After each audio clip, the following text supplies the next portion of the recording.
1671, durante la dominazione spagnola in Sicilia, fu costruita una struttura un po' particolare, a lato quadrangolare. Eretta su base quadrata, venne costruita sopra uno scoglio in mezzo al mare la cosiddetta Torre di Ligny. Venne chiamata così in nome della persona che la fece costruire, poiché era comandante di linea, si diceva questo. E questa torre fu staccata dal mare fino al 1806, quando successivamente una piccola stradina la ricongiunse alla terraferma. Stiamo parlando di una punta particolare della Sicilia, detta la punta di Torre di Ligny a Trapani. È una punta particolare perché si dice che è in un punto in cui due mari, il Tirreno ed il Mediterraneo, si incontrano, ovvero i due mari si baciano.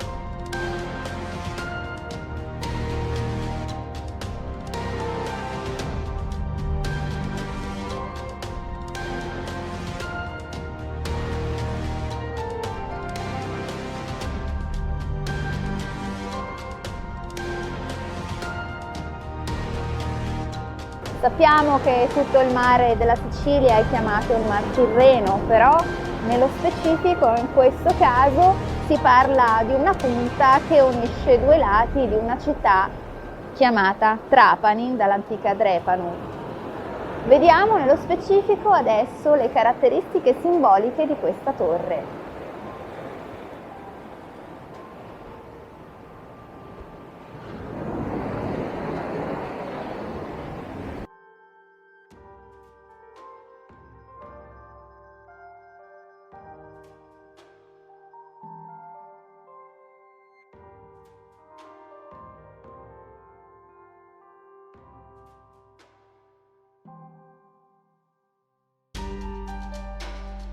Ma c'è una leggenda che ruota attorno a questa costruzione ed è una leggenda che fa parte di un mito antico, parte di tutti noi. Questo è il mito di Ulisse.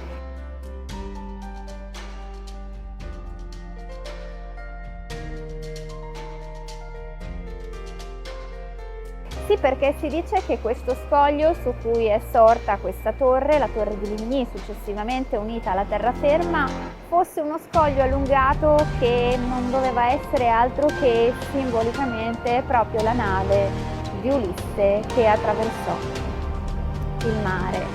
E come possiamo azzardare questa ipotesi? In realtà è una leggenda, però nel 1897 uscì un libro che fece scalpore ed era il libro di uno scrittore studioso, si chiamava Butler, e si rese conto, studiando l'Odissea e l'Iliade, che c'erano tutta una serie di simbolismi all'interno di questo libro che venivano rappresentati in punti particolari e luoghi energetici che lui scoprì e trovò proprio in Sicilia. Una di queste città e uno di questi luoghi è proprio Trapani e la Torre di Ligny.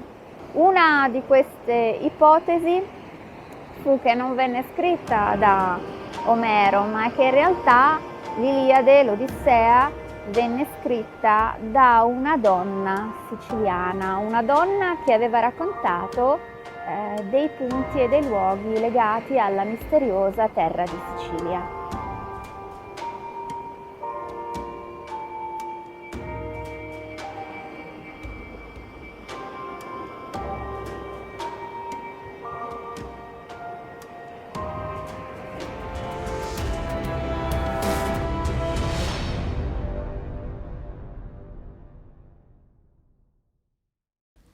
Ciao, sono Luna Stanford Marrone.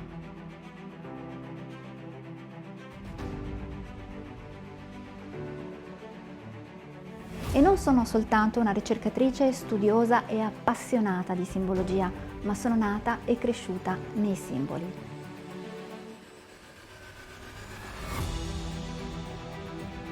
Sì, perché già i miei nonni erano appassionati ricercatori, studiosi, architetti, ingegneri. Sono cresciuta in un ambiente che ha fatto sì che io potessi vedere quelli che sono i significati nascosti nei simboli, mi sono appassionata al loro significato che va oltre quello che noi vediamo. È un significato che raggiunge l'anima. Ho deciso così, per questo motivo, di farne una professione e di raccontarvi quello che c'è dietro ad ogni simbolo. Seguitemi sulle mie pagine.